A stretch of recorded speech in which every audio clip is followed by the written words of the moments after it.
se cria, é se criar e reinventar de novo a cada dia. É inovar e valorizar o momento com a família. A criada. Bom dia, boa tarde, boa noite. Esse podcast é internacional. Eu falo isso direto com tem uma amiga que é a Ana Tomazelli, que ela fala que agora todo mundo tem que pensar nisso. Todo mundo está consumindo essa informação em algum momento. A gente está com mais um Cria Podcast. Hoje a gente tem uma convidada especial que é a Bruna Boa Sorte. Olha que sobrenome, que coisa. Primeiro conta essa história desse sobrenome aí que é tão interessante. Legal. E a gente vai ter um bate-papo aqui falando sobre a trajetória da Bruna, o projeto que ela está envolvida e como que a gente conheceu a Bruna também. Então primeiro eu queria que você falasse um pouco sobre isso, sobre a Boa Sorte. Legal. E também um pouco sobre a sua trajetória. Porque você é advogada, né? Ah, eu sou. Joildo, primeiro eu queria agradecer o convite e a oportunidade de estar aqui. Sou super fã do projeto que vocês desenvolvem. E que legal, né, estar aqui no podcast que a gente possa bater um papo hoje. Bom, vou falar do meu sobrenome. Eu recebo o sobrenome do meu pai, Boa Sorte. Há um tempo atrás, eu li um livro de uma autora, chama Suyon. E ela fala um pouco sobre sorte, quem tem sorte e quem não tem, né? E ela dizia que a sorte, ela vai perseguir algumas coisas, ações que a gente faz, né? E eu falei, nossa, eu queria dar um jeito de entrar em contato com ela e falar assim, olha, o meu sobrenome é Boa Sorte. Já começa assim a vida. Então assim, eu gosto muito do meu sobrenome, mas é família de imigrantes italianos, e aí eles entram no Brasil e escolhem um nome, é uma família grande, tem até um livro, né, espalhado no Brasil todo, Família Boa Sorte. Eles fazem encontro anual e eu nunca fui. Porque às vezes é muito longe. Eu acho que tem até um jornalista, Fabiana.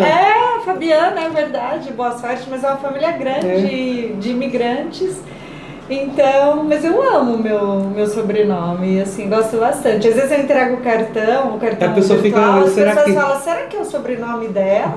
Ou outro dia alguém falou, mas você usa um sobrenome assim, um pseudônimo? tipo um codinome, não. Isso é bom. Bom, que legal. Olha, e o Brasil é feito assim, né?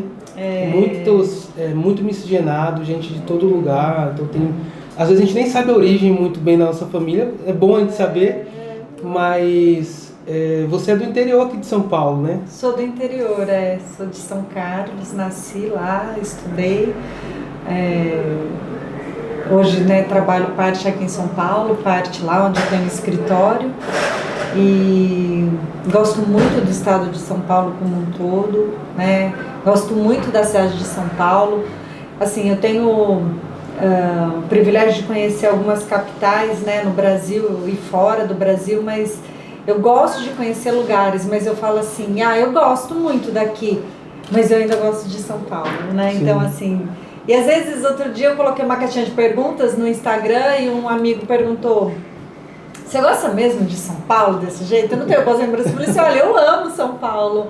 Eu falei assim, São Paulo é cosmopolita, São Paulo tem artes, assim, o pulsar das ruas de São Paulo é diferente de qualquer lugar que a gente vê, que a gente viaja. Eu falei assim, a gente vê manifestação cultural, manifestação social, tudo no mesmo lugar, no mesmo ambiente, acontecendo várias coisas ao mesmo tempo. Eu falei, não tem como fazer recortes no período onde você está andando por São Paulo e não parar e falar assim, nossa, deixa eu ver o que é isso, né? Deixa eu ver o que é isso.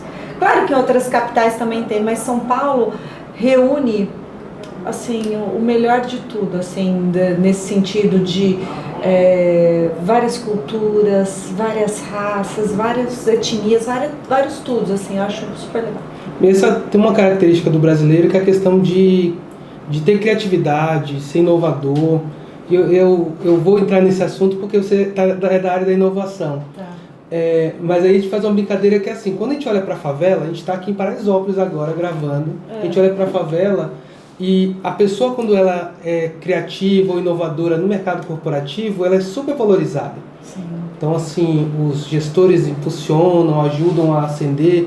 Quando você olha para a favela, muitas pessoas começam a usar essa capacidade de improvisar ou de ser criativo ou de ser inovador como gambiarra, ou como jeitinho brasileiro, ou como Lady Gerson. Sempre há uma conotação querendo... É óbvio que tem que fazer as coisas com planejamento, com o mínimo de planejamento possível, mas às vezes não é possível. A gente vive com o que a gente tem e dá um jeito, inova e procura juntar talentos. Às vezes não tem todas as capacidades, mas vai fazendo. Eu queria que você falasse um pouco sobre esse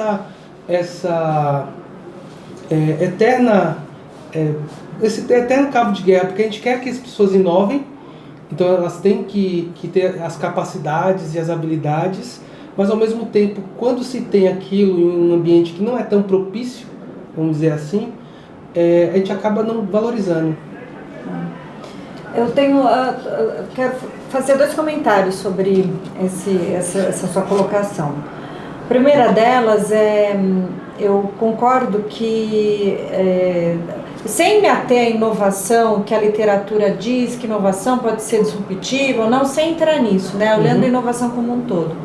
Eu concordo com você quando você fala assim, há uma dicotomia, aqui funciona, aqui é criativo e ali é gambiarra. O Brasil é um país de uma dimensão continental, então às vezes a gente cai em erro em dizer que o que funciona na Suíça não funciona. Por que não funciona no Brasil? Uma das coisas é a sua dimensão territorial, né? Então, quando a gente olha, de um ponto de vista só de dimensão territorial, é só você cuidar de uma planta num vaso e cuidar de um jardim gigante. Ali você já vê a dimensão do trabalho, né? Aqui não é diferente no Brasil. Então, a dimensão continental nossa faz com que a gente tenha que colocar muito mais força, muito mais energia, muito mais investimento, muito mais tudo, para a gente poder... ter resultados parecidos com ou o que a chegar gente até mede, né? Então, toda vez que a gente chega para o Brasil, a gente traz algo que é legal, um aprendizado, uma cultura diferente, mas a gente tem que tropicalizar com tudo, né? Sem contar que, diante dessa dimensão continental, a gente tem Brasis, porque quando a gente, por exemplo, sobe no norte, ali, o estado do Amazonas, né, a gente tem uma cultura forte ali, com estabelecida riqueza de cultura. Quando a gente vai para o sul, a gente tem outra cena, né, social, tudo. Quando a gente vai para o nordeste, daí por diante. Então, juntar tudo isso é um grande desafio. Sim. Agora, sendo mais propositiva na sua colocação, quando a gente está falando agora de um recorte social, economicamente falando, né? Então, dentro de um ambiente corporativo na Faria Lima, ele é bem visto. Sim. Se ele está fora da Faria Lima, né? Eu vejo que, eu que gosto de trabalhar com empreendedorismo no Brasil, ele é rico do jeito que ele é, por conta da criatividade se é que eu posso chamar, dos menos favorecidos, e não daquele pequeno recorte de uma elite que empreende, né? Sem demérito algum, mas já fazendo uma crítica construtiva, eu coloco que quando eu posso participar de fóruns, sabe, Joildo, onde a gente vai falar de editais, de empreendedorismo, de desenvolvimento, de apoio à inovação, eu faço uma crítica veemente, que eu digo que os editais, na sua maioria, eles privilegiam uma beirada. Então, se a gente pegar um tubo social, ele está sempre todos os editais, eles se encaixam naquela frente. Para a gente impactar um país de uma dimensão continental, com uma vulnerabilidade social grande, com um brasileiro que luta, que consegue empreender a partir daquilo que ele tem, a gente teria que adentrar os investimentos e muito mais adiante olhar o que de fato faz. Mas na maioria das vezes, para a gente participar, o empreendedor participar do edital, ele coloca ali condicionantes que ele exclui uma massa crítica, que eu digo, com uma potência de geração, de empreendedorismo, de geração de emprego gigante, que ela não consegue participar e capacitar. Então, assim, dizer que o empreendedorismo só funciona, a inovação funciona numa pequena elite, né? Nada contra o carro voador, nada contra, mas a gente está falando de locais onde não tem água, onde não tem saneamento básico. Exatamente. Okay? Onde não tem infraestrutura. Então, como que nós brasileiros pensamos, né, a nossa tecnologia, a nossa inovação aqui e a gente extrapola para outras que funcionam como voador em outros países. E aí, falando da informalidade do empreendedorismo, que ele pode, por exemplo, ele pode existir na favela, a informalidade das empresas no Brasil ela é gigante no território todo, né? Porque assim, vamos pegar o nosso cenário econômico atual, né? Veio de uma pandemia, onde para sobreviver, né, a gente tem um arcabouço legal que faz com que o empreendedor, para ele se enquadrar, ele tem um desafio imenso, uma carga tributária imensa. Qualquer coisa que ele vá empreender e fornecer, para ele se enquadrar, a gente sabe que a planilha não fecha, ok? E ele precisa ter várias mas ele não tem a garantia alvarás. da comida no prato, né, do emprego, da segurança, ele não tem. Então, o que ele faz? Ele vai para a informalidade, né? Então, eu não vejo, eu acho assim que a crítica que vem do que é gambiarra e do que é inovação, ela vem de alguém que está olhando de uma forma muito superficial, né? Então, talvez essa crítica, ela vem de alguém que realmente não conhece, né? Então, eu não vou dizer que certo ou errado, mas eu vou dizer assim, há uma falta de conhecimento do que você está falando, portanto fica na superficialidade, achando que o que funciona é o que está lá. É isso. Tem duas coisas do que você falou que eu queria trazer, que assim, quando a gente olha o Brasil, eu vou trazer uma comparação que o técnico do Palmeiras, o Abel Ferreira, fez. Que as pessoas falam assim, olha, mas o nível da Champions League ou da Premier League e o nível do Brasil.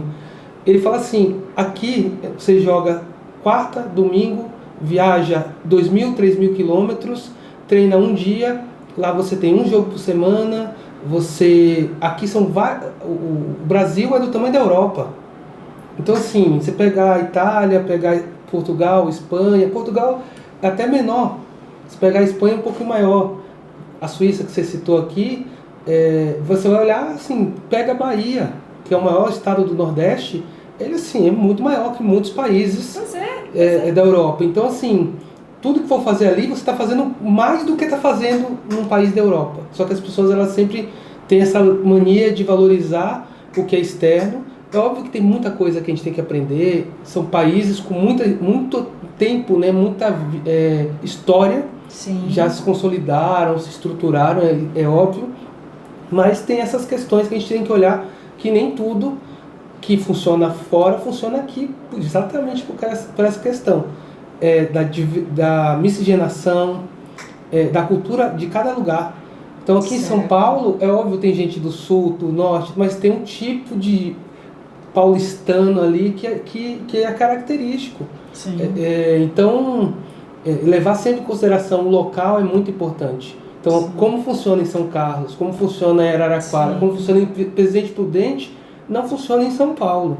Isso com certeza, porque é outro tecido social, outro desenvolvimento. Então, é bem legal o que você falou, interessante. E tem uma outra coisa assim, da informalidade. Tem muita gente que isso eu aprendi com o G10 Bank. Tem muita gente que é PF e PJ. O cara tem uma conta pessoa física e usa para empreender. Por quê? Porque ele não pode ou ele não quer, naquele momento, se formalizar. Porque gera toda uma cadeia. Aí gera questões de imposto, declarar imposto de renda, aumenta a burocracia, aumenta muitas questões que muita gente não tem hoje estrutura para poder enfrentar. Elas impedem que você consiga desenvolver um negócio, né? Assim, não é porque não quer, porque ele não vai prosperar com todos os compromissos fiscais que tem que ser feitos, né? Tudo. E só para fazer uma outra, né, quando eu digo assim que a gente olha, quem diz isso é porque olha na superficialidade, eu vou dizer uma situação que aconteceu comigo. Então a gente estava fazendo, lá a cidade de São Carlos é uma cidade tida como uma cidade capital da tecnologia, ela tem muitas universidades, ambientes de inovação, então é uma cidade que que pulsa essa coisa de vários eventos empreendedores. Nós fizemos lá na cidade, juntamos os atores da cidade e criamos um evento que se chamava Semana da Inovação. E aí cada ambiente de inovação, universidade, outros ambientes, eles criaram a sua própria agenda. Lá no nosso, então nós tivemos vários temas e um deles era empreendedorismo feminino. E nós abrimos as inscrições, e aí eu fiz uma mesa, eu mediaria, e era mulheres na tecnologia, dentro do tema empreendedorismo, mulheres na tecnologia. E eu convidei algumas mulheres que são liderança nessas áreas de tecnologia.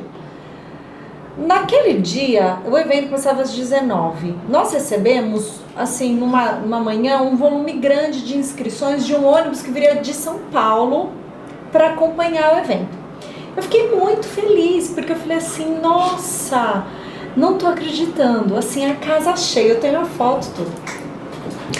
Era um ambiente de inovação aqui de São Paulo, paulistano, de comunidade LGBTQIA+, e mulheres pretas que empreendem na tecnologia.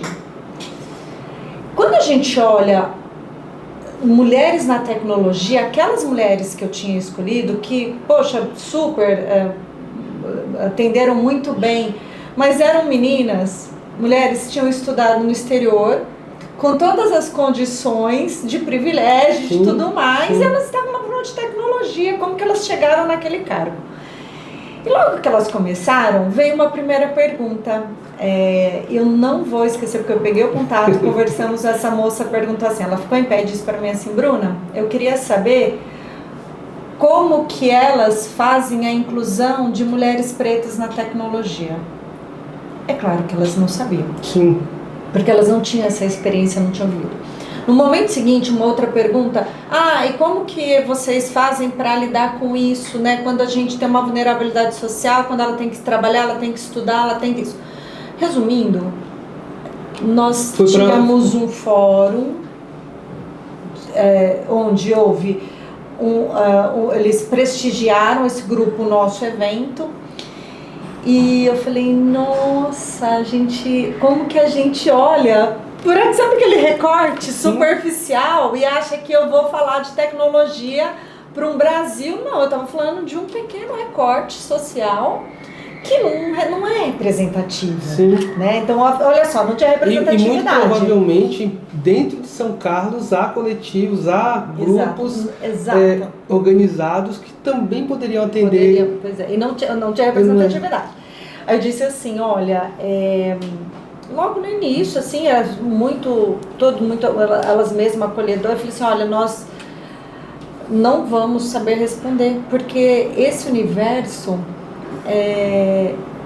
nós não entendemos eles, porque assim, uma estudou aqui, outra estudou lá, mas eu convido duas de vocês a sentarem aqui para poder dizer para nós. Então assim, nós invertemos o papel. Sim. Eu disse assim, vamos fazer diferente, como que vocês como tem que ser feito a inclusão de mulheres, assim, Joildo, foi um show, porque assim, elas aqui, o grupo, o coletivo que estava lá, nos inspirou a falar assim, nossa, aí a gente pensou, como que a gente tem que sair do nosso quadrado, da nossa caixinha, sabe? Então assim, um olhar totalmente limitado, superficial, quando eu achei que eu pudesse fazer a inclusão, né, e não tá muito. Tem uma coisa importante no que você falou, que sim, tem dois olhares que eu imagino. Às vezes a gente entra numa caixinha e a gente chega esse momento, você poderia querer autopreservação. A autopreservação era o quê? Não, eu fiz a escolha certa, tá tudo certo. Em outro momento a gente absorve e vamos melhorar para o próximo. Ou fala o seguinte, não, a gente não fez exatamente da forma que deveria fazer, vamos trazer para perto e vamos ouvir. Com certeza, tá? Essas moças que estavam lá, não as negras, as outras, elas aprenderam e saíram muito melhores dali daquele espaço do que chegaram. Porque mesmo surpreendidas com a discussão e com um ambiente que talvez não fosse o que elas iam ser prestigiadas, né?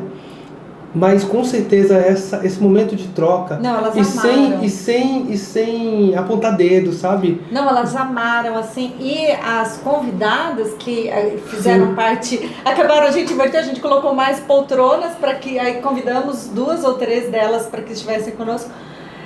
Elas foram muito acolhedoras, porque elas perceberam que assim, não, ó, ok, e então foi muito legal, foi muito emocionante, porque assim, elas nos acolheram, sabe? Isso é bom. Então foi, e isso eu tô dizendo, aí quando eu, né, fazendo um paralelo, a hora que você me perguntou, me remeteu a esse evento, porque eu digo, talvez é por falta de conhecimento mesmo, que a gente às vezes diz, isso é gambiarra, ou isso, né, não, assim, ó, a informalidade... ela carece, né? Ela só existe porque há uma falta gigante de uma série de outras Sim. coisas, né? Sim. Tem todo um arcabouço, tem toda uma razão daquilo que está acontecendo. Tem gente que faz errado porque quer. Exato. E tem gente que faz improvisando porque acaba não conseguindo fazer diferente daquilo. Então, assim, o Brasil é isso. As pessoas são muito criativas. Então, elas pegam uma marca famosa e mudam uma letra e se apropriam daquele brand que existe ali. E ele nem sabe o que é brand. E ele faz. Você vai ver aqui em Paraisópolis tem um McDonald's. Então, assim... entende tudo e ele não sabe disso. Você vai falar pra ele onde ele aprendeu. Ele disso, daquilo? Não sabe. Ele achou legal, ele tá prestigiando aquilo que ele achou legal.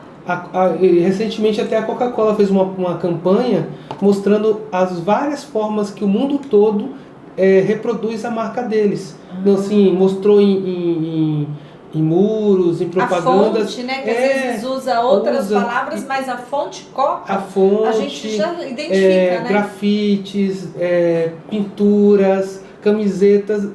E o engraçado é que muitas, um pouco diferente do que é o original, mas a própria Coca mostrou e falou assim, olha, isso que a gente queria colocar no mundo.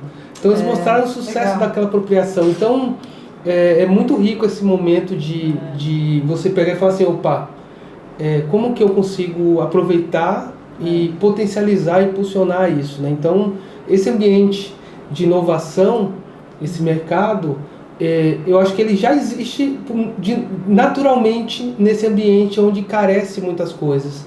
Então, você olha para as favelas e alguém vai lá e constrói um prédio e faz muitas kitnets para alugar. Sim. Ele pensou em formas de ganhar mais dinheiro, ele pensou em como melhorar a utilização do espaço. Então, tem todo acaba sendo obrigado pela situação a criar alternativas, né? Então, é mais ou menos isso. E a gente falou aqui, você é advogada. Eu sou advogada de formação, fiz direito, né? Depois advoguei por um período razoavelmente curto, assim, não foi um período muito o contencioso mesmo, né? Que é aquele dia a dia nos fóruns. Eu fiz algumas audiências por um período. Aí você foi para o mundo da inovação. Aí fui para a área de negócios mesmo, né? Aí comecei trabalhando na área, no departamento jurídico, mas na área de contratos. Então, durante muito tempo fiz contratos, participava de mesas de negociação, fiz cursos, pós-graduação em negócios, mas contencioso fiz bem pouquinho, assim, tipo 1 ano e meio do início da minha carreira, né? E não gosto muito dessa formalidade. Vai ter eleição da OAB agora, dia 21, né? Uhum. Então, tem uns amigos nossos que estão disputando também. Oh, que legal. A gente tem, assim, todas as áreas acaba se encontrando. Tem gente que é de previdenciário, tributário, trabalhista, até criminalista civil, tem aí, penal. Tem civil, penal e tudo mais. Então, é uma área que é interessante porque precisa ter conhecimento sobre legislação, sobre o Brasil, sobre o mundo, para poder garantir direitos, né? O advogado ele é esse profissional. Às vezes as pessoas elas até estigmatizam muito principalmente nas áreas que são penais e outras discussões, sim. mas o advogado, a primeira coisa, assim, ele é a pessoa que vai garantir direitos. Eu concordo. Então, com você. É uma profissão muito, muito interessante. Muita gente acaba fazendo direito e nem tira a OAB e vai para outras áreas que são afins e acaba sendo interessante essa carga também, né? Então, aí você foi para essa área de negócios e hoje você tem atuado bastante na área de inovação, né? Tem o Instituto Inova, não é isso? Tem o Instituto Inova. Ele é um instituto que foi fundado em 2008. Eu sou uma das cofundadoras com outros parceiros. O propósito dele, lá no ano de 2006, o governo do estado de São Paulo ele tem um decreto que ele lançou um sistema paulista de parques tecnológicos. A minha cidade é uma cidade com uma vocação, né, um talento grande de formação de tecnologias, né, tem muitas engenharias ali. Essas universidades, onde tem muitas exatas, a área de exatas é uma área que tem muita tecnologia. E lá na cidade não é diferente. Então, participei da construção de um parque tecnológico lá e a gente fundou o Instituto em 2008, né? Agora em 2028 já são 20 anos. Olha aí, vamos fazer a festa. Passa tempo, muito trabalho. A gente fala tanto de startup, eu digo que o Inova é o maior desafio da startup que eu já tive, porque de tempos em tempos é muito dinâmico, né? E a gente usa uma denominação muito comum na área de startups que é pivotar. Então a gente tem que errar rápido, não dá para errar demorado, né? Então testou, não deu certo, você tem que mudar logo, né? Rápido. E começar ao invés de começar tarde. Então, tipo, e não aguardar, né? O ambiente perfeito, a hora perfeita. O ambiente o ambiente, as ferramentas que você tem é agora. Lança e conserta, né? durante a execução. E eu tenho o privilégio de estar desde o início, né? Como cofundadora, então eu falei assim, eu aprendi, porque já se vão 20 anos, né? E a gente, para poder sobreviver e agora eu tenho, trabalhei com outros projetos, né? Eu tenho alguns outros projetos um outro como voluntária ligado à mulher, né? Que é empreendedorismo feminino, já fiz vários eventos na área. Lá em 2017, quando a IBM lançou um edital para apoiar projetos na área de inovação e tecnologia. E aí eu participei de um projeto de mulheres na tecnologia, fui selecionada e aí fundei esse outro projeto que chama Bulbini. É um projeto que engraçado, que quando foi lançado a partir da agenda dos ODS, dos Objetivos de Desenvolvimento Sustentável, foi lançado em setembro de 2017. O meu projeto, a IBM tinha acabado de lançar esse edital, então ela iria, em 2016. Em 2017 o edital foi lançado, quando eu participei. E quando falava de empoderamento feminino, que é até uma palavra que hoje eu confesso para você que ela foi tão mal usada, mal utilizada, que as pessoas às vezes quando querem distorcer o conceito em si, utiliza de uma forma negativa o empoderamento. Então eu até parei de usar, porque para dizer assim, na verdade é emancipação, é uma forma que você dá voz para um recorte social que não tem voz. As escolhas, cada um tem as suas, mas a gente tem um recorte social, mulher, que é um público vulnerável, e é nisso que se trabalha. Então, empoderar indivíduos, né? Mas eu tenho usado pouco essa palavra. Mas, na época, quando eu falava empoderamento, é engraçado, né? Hoje a gente tem visto, então, em 2017, e tinha empresas que eu batia na porta para convidar e eles achavam um absurdo falar isso. Então, assim, sabe, eu falava, nossa, né? E era altamente criticada por trabalhar com isso. E hoje, né, a gente vê... Virou pop, né? Então, assim, mas esse, né, sem esbarrar muito nesses temas, mas trabalhei nesse projeto, atualmente tenho olhado para os projetos ligados a outros ODS, dentre eles a água, né? Então, quando a gente fala em, por exemplo, daqui a 14 dias, a gente vai ter o G20 Social no Rio e o G20, onde vem os 20 líderes, né, para a gente formular o documento.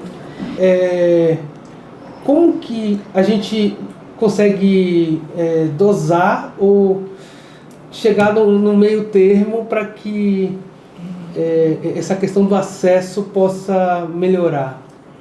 E eu estou falando do caso do Uber, mas eu estou falando isso no geral, para a tecnologia, geral, né? iFood, outros aplicativos e tudo mais, tecnológicos.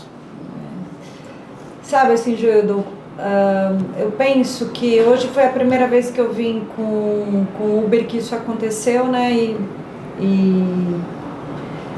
Então eu senti na pele isso que você estava me explicando mesmo, não é nada como você sentir o que aconteceu.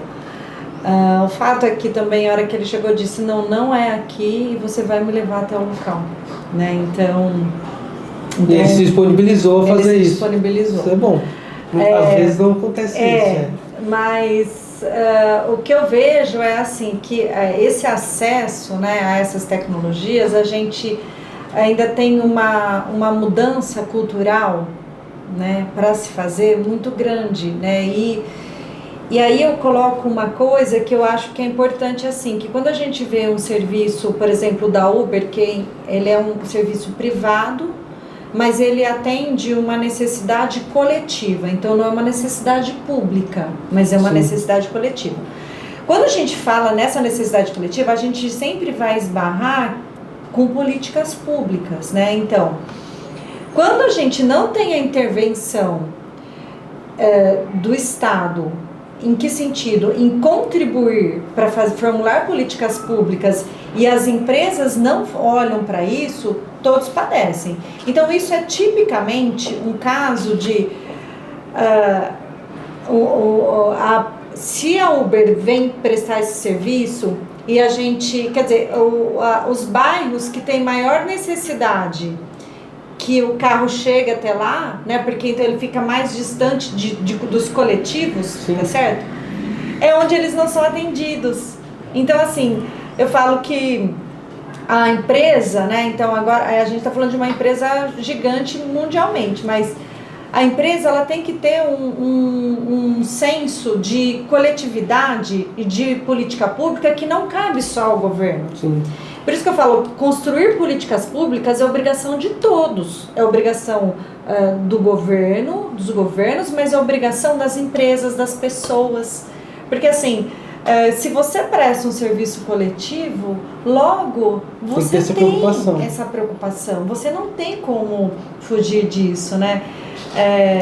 E aí a gente pode colocar uma série de outros serviços, né? A gente citou mas, por exemplo, empresa de energia elétrica, se ela tiver que arrumar uma casa que fica lá no topo, acho que deve fazer a ligação, quantas vezes para poder fazer a visita? Tem que fazer uma ligação de rede, ou simplesmente vai lá e desliga sem avisar o cliente. Imagina, entendeu? Então, assim, isso tudo obrigações. Sem pensar em outras implicações, se tem um familiar que usa oxigênio... Se precisa, se tem uma necessidade básica.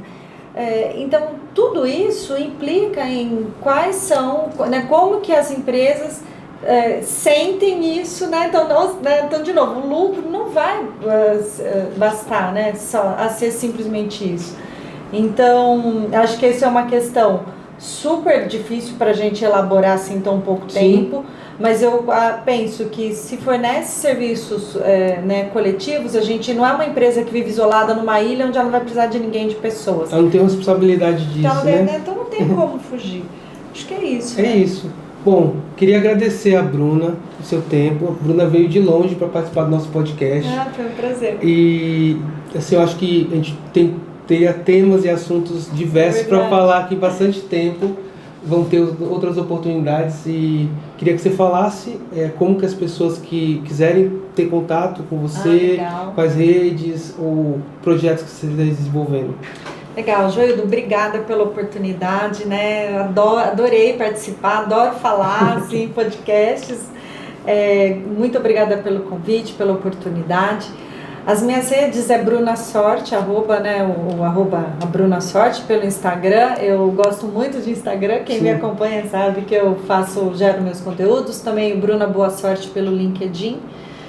E é isso, me chamando lá, eu O pessoal da agência que cuida do meu canal, eles vão me mandar, eu respondo todo mundo.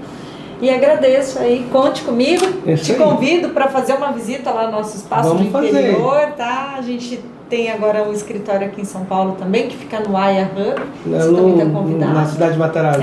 Olha que legal. E muito obrigada, foi um prazer. Eu que agradeço. Esse foi o Cria Podcast de hoje. Espero que vocês tenham gostado da conversa. Comentem, compartilhem, mandem para todo mundo. E que é isso que a gente quer fazer, criar discussões e até coisas que... trazer observações ou olhares que a gente não imagina e a gente não espera. E é isso que a gente está fazendo aqui com o Cria Podcast. Obrigado por acompanhar. Espere o próximo episódio.